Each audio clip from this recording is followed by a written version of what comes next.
ফজরের নামাজ দিনের প্রথম ফরজ ইবাদত। এই নামাজের মাধ্যমে একজন মুমিন তার দিনের সূচনা করে আল্লাহর স্মরণ দিয়ে। কিন্তু দুঃখের বিষয় হল, আমরা অনেকেই ফজরের নামাজ আদায় করার পরই আবার ঘুমিয়ে পড়ি অথবা দুনিয়াবি কাজে ব্যস্ত হয়ে যাই।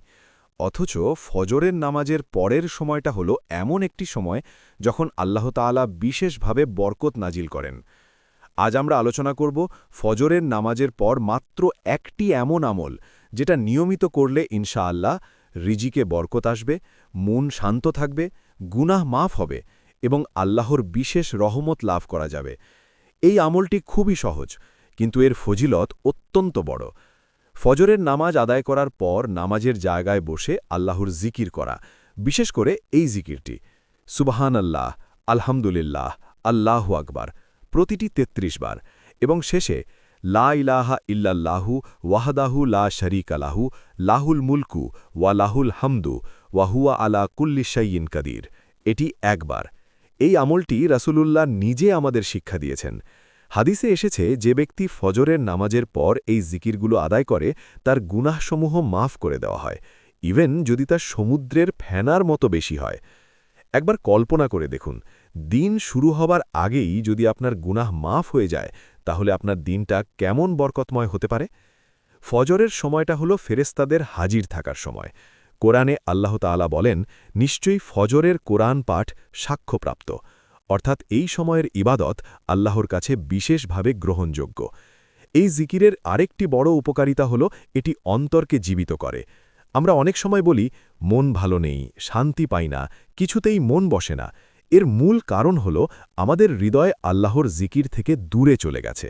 ফজরের নামাজের পর এই জিকির নিয়মিত করলে ধীরে ধীরে হৃদয় নরম হয়ে আসে, অন্তরে প্রশান্তি নেমে আসে, দুশ্চিন্তা কমতে শুরু করে। অনেকে অভিযোগ করেন, ভাই রিজিকে বরকত নাই, কাজ করি কিন্তু শান্তি নাই, টাকা আসে কিন্তু থাকে না।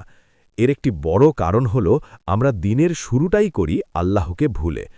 রাসূলুল্লাহ দোয়া করেছেন, হে আল্লাহ, আমার উম্মতের জন্য সকালবেলায় বরকত দান করুন। এই জিকিরটি মূলত সেই সকালের বরকত পাওয়ার একটি মাধ্যম। যে ব্যক্তি ফজরের নামাজের পর বসে আল্লাহর জিকির করে, সে ব্যক্তি মূলত আল্লাহর দরবারে নিজের দিনটা সোপর্দ করে দেয়। সে বলে দেয়, হে আল্লাহ, আজকের দিনটা তোমার হাতে। আমার কাজ, আমার রিজিক, আমার নিরাপত্তা সব কিছু তোমার উপর ভরসা করে শুরু করছি। এমন মানুষের জীবনে আল্লাহ তাআলা অদৃশ্যভাবে সাহায্য করেন। যেখানে সে আশা করে না, সেখান থেকেই সাহায্য আসে। যেখানে সে দুর্বল, সেখানেই শক্তি আসে। আরেকটি বড় ফজিলত হল, এই আমল নিয়মিত করলে শয়তান দূরে থাকে। কারণ শয়তান সবচেয়ে বেশি ক্ষতি করে তখনই যখন মানুষ আল্লাহর স্মরণ থেকে গাফেল হয়। ফজরের নামাজের পর জিকির করলে সারা দিন শয়তানের কুমন্ত্রণা থেকে বাঁচা সহজ হয়।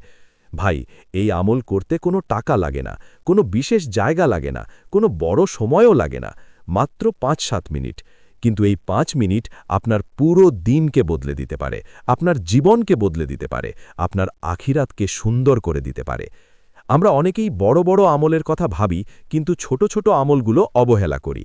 অথচ রাসূলুল্লাহ বলেছেন, আল্লাহর কাছে সেই আমল সবচেয়ে প্রিয় যা নিয়মিত করা হয়, ইভেন যদি তা অল্প হয়।